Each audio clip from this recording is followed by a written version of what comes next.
केशव नगर राज्य के एक छोटे से गांव में हरिराम नाम का एक सीधा साधा, मेहनती और ईमानदार किसान अपनी पत्नी के साथ खेत में बैठा हुआ था।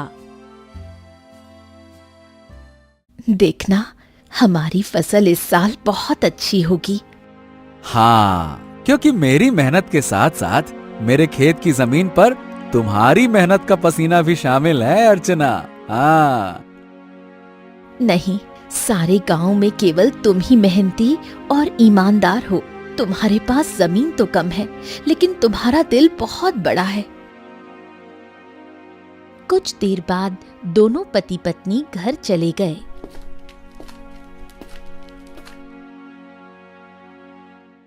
मैं तुम्हें एक बात बताना तो भूल ही गई, घर में लकड़ियां खत्म हो गई हैं। अरे चिंता मत करो, मैं कल सुबह सबसे पहले जंगल में लकड़ियां काटने के लिए ही चला जाऊंगा। ठीक है ना, ले आऊंगा। चलो अब।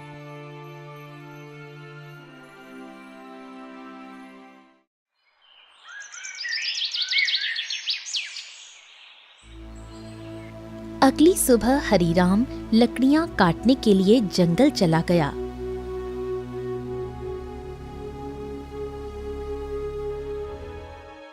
हरिराम एक पेड़ पर कुल्हाड़ी चलाने ही वाला था कि तभी उसने देखा झाड़ियों में एक घायल बंदर करहा रहा था।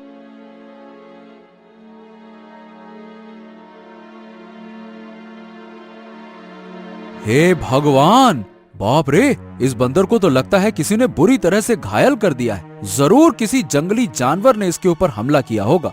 बताओ भला, बेचारे का हाथ खून से भरा हुआ है। ओहो हो। हरिराम बंदर के पास बैठा था। काश तू बोल सकता तो बता सकता कि तेरी तकलीफ कहाँ है। फिलहाल तो तेरे हाथ में खून दिख रहा है, लेकिन जिस तरह से तू दर्द से तड़प रहा है ना, बाप रे, तकलीफ तो कहीं और ही है। उसी समय वहां एक साधु आ पहुंचा। कौन हो तुम और बंदर से क्या बातें कर रहे हो? प्रणाम साधु महाराज, मैं तो बस लकड़ियां काटने के लिए जंगल में आया था।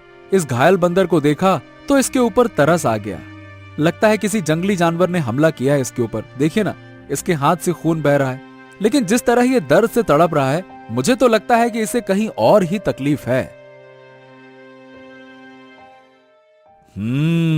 बहुत कम इंसान होते हैं जिनके मन में जानवरों के प्रति इंसानियत होती है। रुको रुको रुको। ओम। इतना बोलकर साधु मंत्र पढ़ने लगा। अचानक रंग बिरंगी किरणों से बंदर का जख्म सही हो गया। हाँ, अब ये बंदर तुम्हें बता सकता है कि इसकी तकलीफ कहाँ है। इतना बोलकर साधु वहां से चला गया। बंदर उठकर खड़ा हो गया। मेरे कंधे में बहुत दर्द हो रहा था। हाँ, अब अच्छा लग रहा है।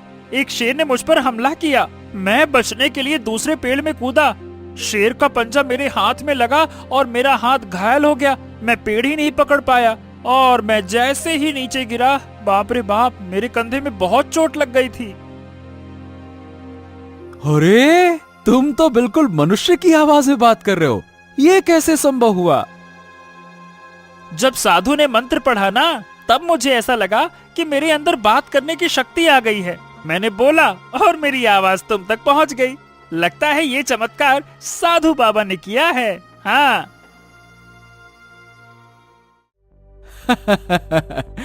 अच्छा ये बताओ, तुम मेरे घर पे चलोगे?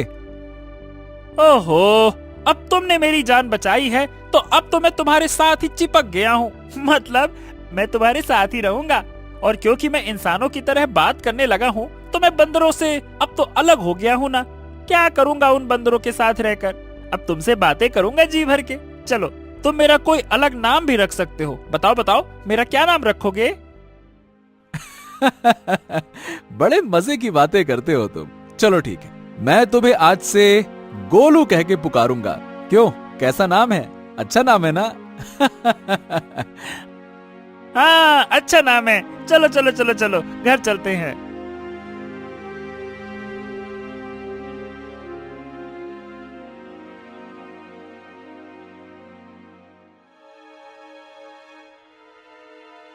अरे, ये जंगल से तुम बंदर को क्यों पकड़ लाए?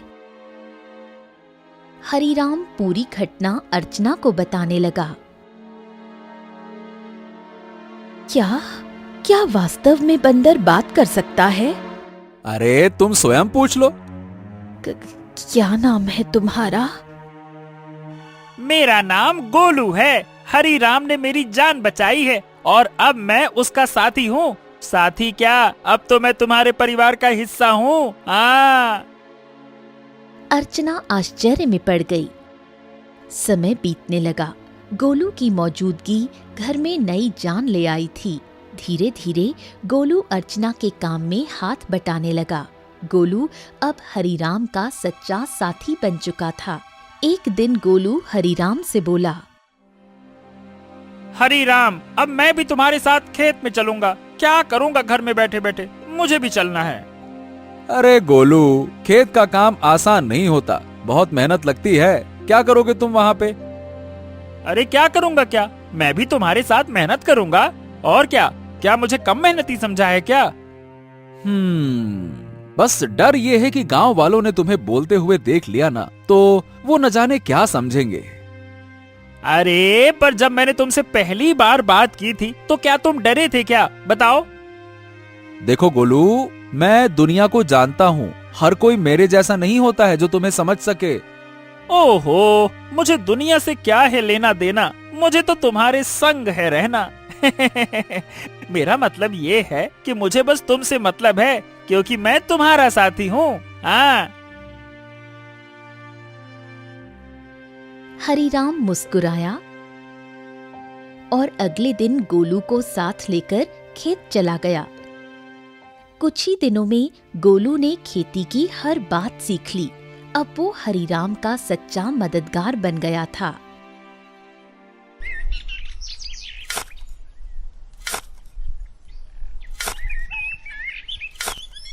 हरीराम, अरे आज की मिट्टी तो बहुत भारी लग रही है।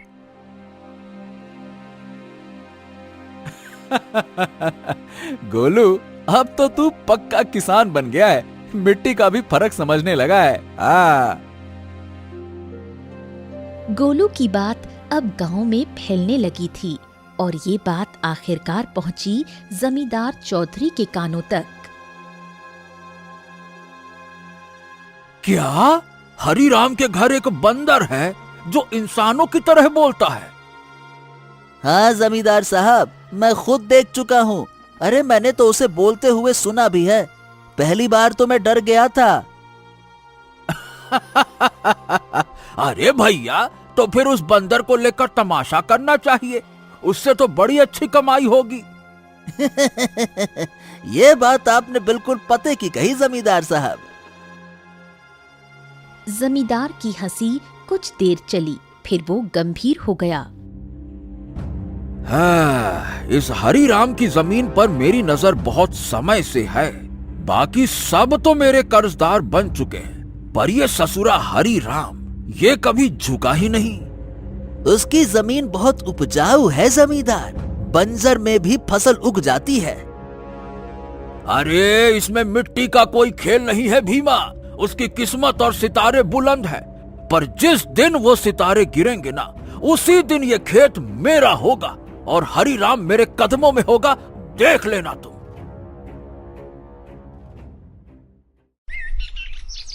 समय ऐसे ही बीतने लगा। एक दिन हरीराम और गोलू जब खेत से घर लौटे तो आंगन में बैठी अर्चना को देखकर दोनों के चेहरे पर चिंता की रेखाएं खिंच गईं। अरे अर्चना, क्या हुआ? ये कैसी खांसी है?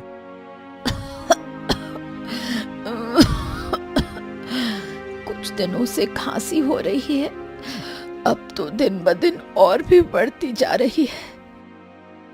हरीराम, इसे नजरअंदाज मत करो, किसी अच्छे वैद्य को तुरंत बुलाना चाहिए।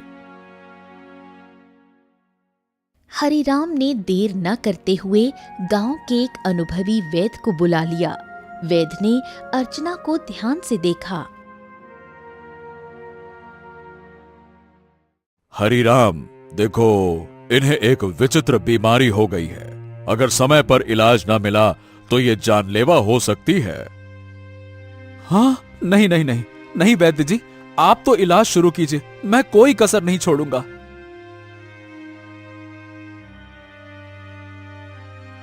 उस दिन से हरिराम का सारा धन अपनी पत्नी के इलाज में लगने लगा। हफ्तों बीतते गए और एक दिन ऐसा आया जब उसकी सारी जमा पूंजी खत्म हो गई। उस दिन हरिराम घर पर अकेला बैठा था।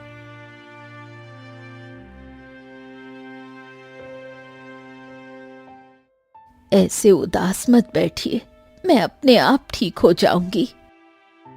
ऐसा ऐसा मत कहो अर्चना, मैं तुम्हें इस हालत में नहीं देख सकता। तो अब क्या करोगे? जो कुछ था सब तो मेरे इलाज में लगा दिया। अब तो बीज खरीदने तक के पैसे नहीं बचे। हरिराम सिर झुकाए बैठा था।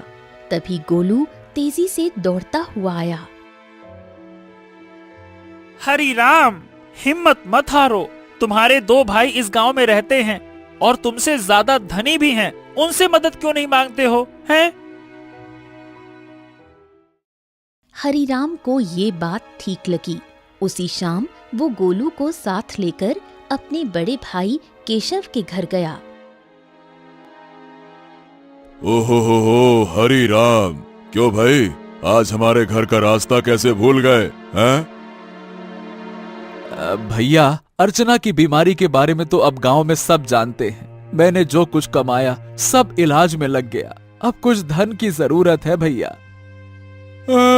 तुम तो जानते हो मेरी फसल इस बार खराब हुई है। अब खुद मुझे उधारी लेना पड़ रहा है, तो मैं तुम्हें कहां से दूं? हरिराम कुछ नहीं बोला, सिर झुकाकर बाहर निकल आया। अरे वो झूठ बोल रहा था हरिराम, मैंने उसके चेहरे को देखा है, वो देना ही नहीं चाहता था। हाँ जानता हूं रे गोलू, पर चलो एक और भाई है, उनसे मिलते हैं, चलो। अब दोनों बिरजू के घर पहुंचे। बिरजू ने दरवाजा खोला और हरिराम को देखकर चौंक गया।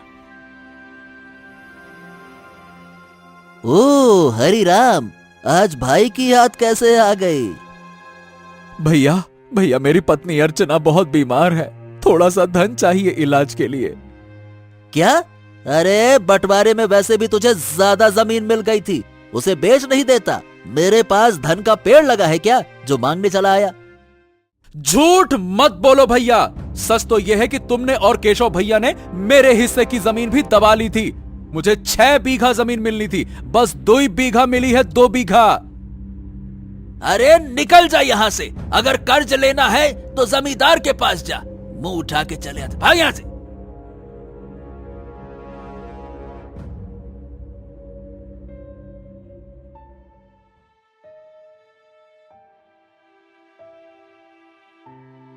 कैसे भाई हैं तुम्हारे हरिराम, एक भी मदद को तैयार ही नहीं है।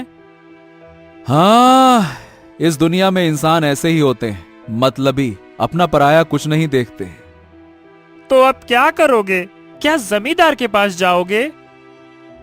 हाँ, मजबूरी है गोलू, मैं नहीं जाना चाहता था, इसीलिए तुम्हारे कहने पे भाइयों के पास गया। अब तुम ही बताओ, मेरे पास और क्या रास्ता बचा है, बताओ।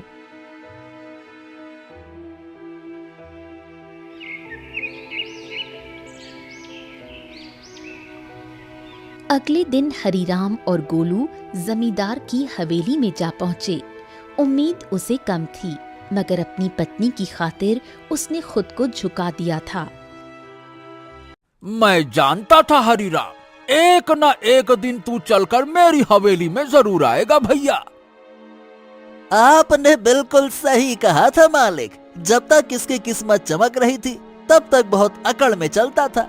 अब देखो कैसा मुरझाया मुरझाया सा खड़ा है। ए जमींदार, तुम्हें किसी की हालत का मजाक उड़ाने का हक नहीं है। लोग तुम्हारा सम्मान करते हैं, तुम्हें भी दूसरों का सम्मान करना चाहिए, समझे? ए बंदरवा, बकवास बंद कर। तू इंसानों की तरह बोलता है, इसका मतलब ये नहीं है कि तू इंसान बन गया है, समझा? हाँ भैया हरिराम, बताओ बताओ क्यों आए हो? क्या बताएं, आपको तो सब पता है, मेरी पत्नी बीमार है, सारा धन इलाज में चला गया, कुछ धन की आवश्यकता है। अच्छा, धन चाहिए तो भैया मेरी शर्तें सुन लो। ब्याज 50% और बदले में कुछ गिरवी रखना होगा। हाँ, मेरे पास कुछ बचा है क्या जो गिरवी रखूं? जो सोने के आभूषण थे वो भी इलाज में बिक चुके हैं। अरे है ना, क्यों नहीं है? तेरे पास 2 बीघा जमीन है, भैया उसे गिरवी रखो। वक्त पर कर्ज चुकाएगा तो जमीन तेरी वरना मेरी, सीधा हिसाब। बोलो भैया। हरीराम सोच में पड़ गया। उसे अपनी पत्नी का जीवन बचाना था, मगर कीमत बहुत बड़ी थी।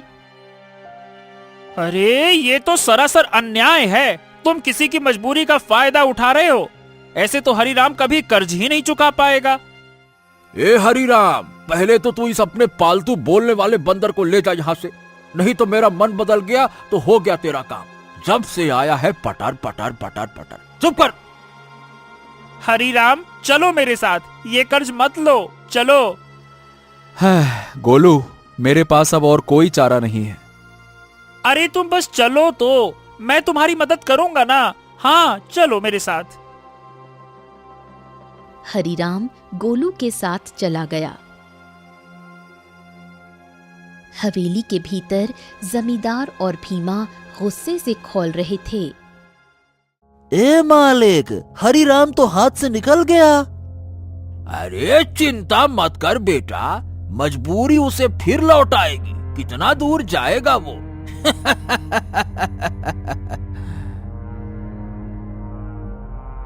हरीराम गोलू के साथ घर पर आ पहुंचा और गोलू तुरंत वहां से चला गया। शाम तक गोलू लौटकर नहीं आया। हरीराम और अर्चना की चिंता बढ़ने लगी। गोलू अब तक क्यों नहीं आया? कहीं जमींदार ने उसे कुछ कर तो नहीं दिया? अरे पता नहीं कहां गया। मेरा मन भी बड़ा बेचैन है। रात बीत गई। सुबह सूरज की किरणों के साथ ही गोलू वहां पहुंचा, हाथ में एक चमकती जड़ी बूटी के साथ। अरे गोलू, तू कहां था? हमें लगा कहीं तुझे कुछ हो तो नहीं गया। अरे मैं जंगल गया था उन साधु महाराज को ढूंढने जिनसे मुझे बोलने की शक्ति मिली थी। उन्हें मैंने सारी बात बताई और उन्होंने दया करके ये जड़ी बूटी दी है। उन्होंने कहा है कि इससे से बड़ी बीमारी ठीक हो सकती है। हाँ। गोलू ने वो जड़ी बूटी अर्चना को दे दी। कुछ देर बाद अर्चना की आंखों में चमक लौट आई। मुझे बिल्कुल स्वस्थ महसूस हो रहा है, जैसे मैं कभी बीमार ही नहीं थी। हाँ। अर्चना, तुम्हारी खांसी भी ठीक हो गई। और गोलू, तू तो हमारे लिए देवता बन गया। अगर तू नहीं होता तो मैं जमींदार से कर्ज लेकर अपनी खेती भी खो बैठता।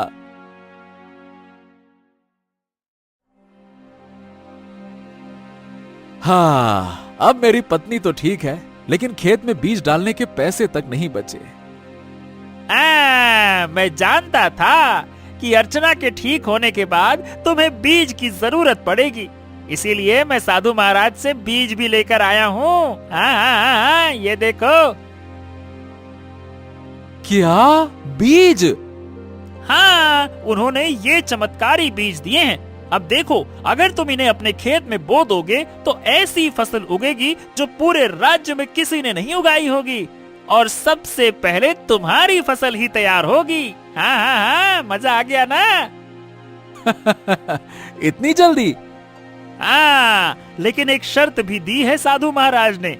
जब तुम्हारा समय अच्छा हो जाए तब तुम उन लोगों की मदद करना जो जमींदार के कर्ज में दबे हुए हैं। अरे मित्र गोलू, गोलू गोलू गोलू, तू मेरा सच्चा साथी निकला। हम दोनों मिलकर अच्छे से खेत में फसल बोएंगे। चल मेरे भाई।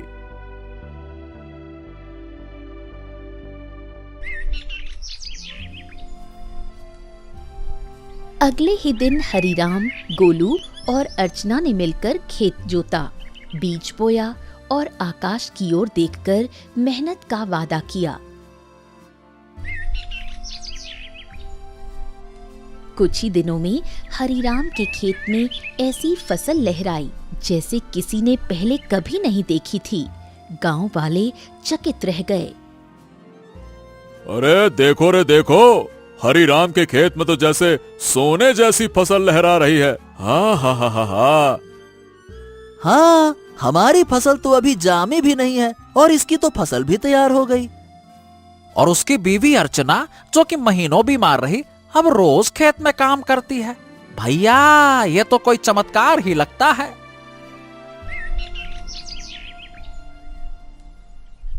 कुछ दिनों बाद हरीराम की किस्मत बदल गई। चमत्कारी फसल ने उसे गांव का सबसे सफल किसान बना दिया। बाजार में उसके नाम की चर्चा फैल गई। हरि राम जपो राम नाम, बन गया तू धनवान। जो सोचा था वो हो गया सच। हाँ, वाकई में सच तो हो गया। लेकिन अब बारी है गोलू वादा निभाने की, उन सब की मदद करने की जो जमींदार के कर्ज में डूबे हैं। हाँ बिल्कुल, चलो आज से ही शुरुआत करते हैं। अपने गांव का बिंदेसर का खेत सबसे पहले छुड़ाते हैं। चलो।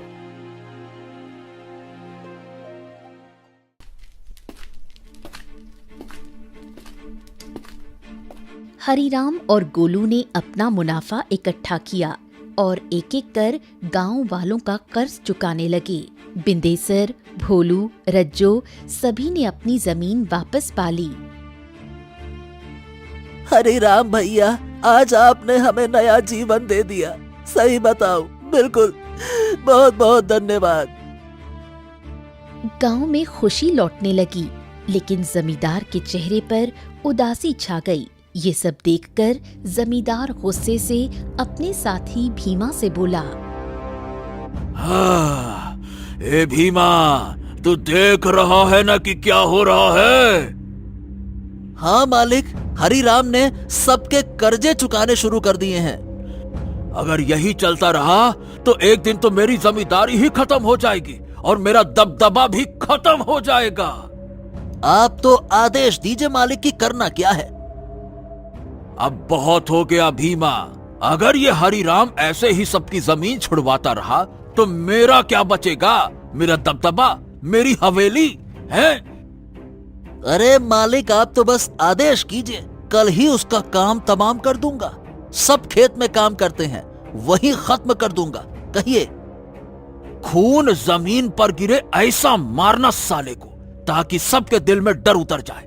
जा, हरिराम को मिटा दे, जा।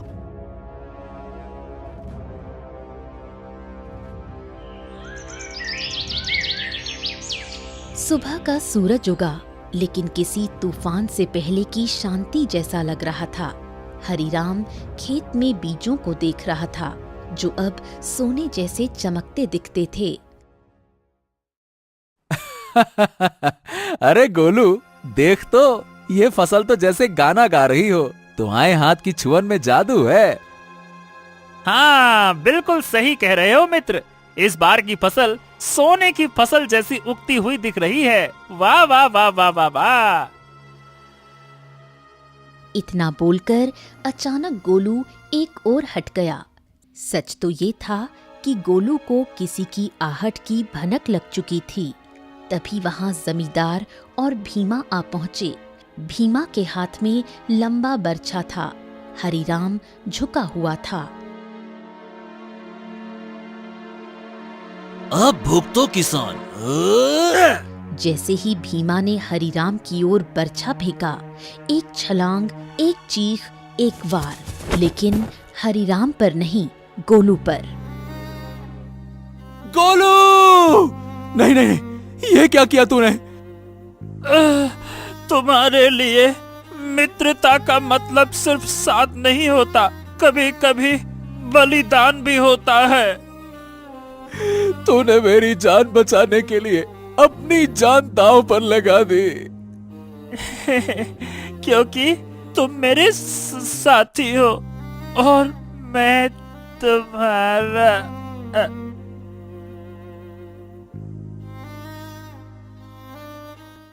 जमींदार और भीमा अविश्वास भरी नजरों से घायल गोलू को देखने लगे। भीमा जमींदार की ओर देखकर बोला, अरे ये क्या जमींदार, इस मूर्ख बंदर ने तो हरिराम के ऊपर लगने वाला वार अपने ऊपर ले लिया। हाँ, तुमने सही कहा, लेकिन मैं फिर भी हरिराम को जीवित नहीं छोड़ूंगा। इतना बोलकर जमींदार गोलू की ओर देखकर क्रोधित अवस्था में बोला, अरे तू मूर्ख का मूर्ख बंदर ही रहा। अरे तू इंसानों की तरह बोल सकता था और इंसानों की तरह रहने लगा था, लेकिन तू इंसानों की तरह चतुराई नहीं सीख सका। तुझे क्या जरूरत थी अपने ऊपर वार लेने की? क्या आवश्यकता थी बलिदान देने की? मूर्ख बंदर कहीं का, तूने मेरे सारे किए कराए पर पानी फेर दिया। लेकिन तुझे क्या लगता है कि मैं हरिराम को जीवित छोड़ दूंगा? नहीं, मैं हरिराम को जीवित बिल्कुल नहीं छोड़ूंगा, क्योंकि उसकी वजह से ही मेरा गांव में दबदबा समाप्त हुआ है। तेरा ये बलिदान बेकार जाएगा रे मूर्ख बंदर, रुक जा। गोलू के होठों पर एक हल्की मुस्कान अब भी जिंदा थी। गोलू ने अपने मित्र हरिराम को मुस्कुराते हुए देखते हुए ही दम तोड़ दिया।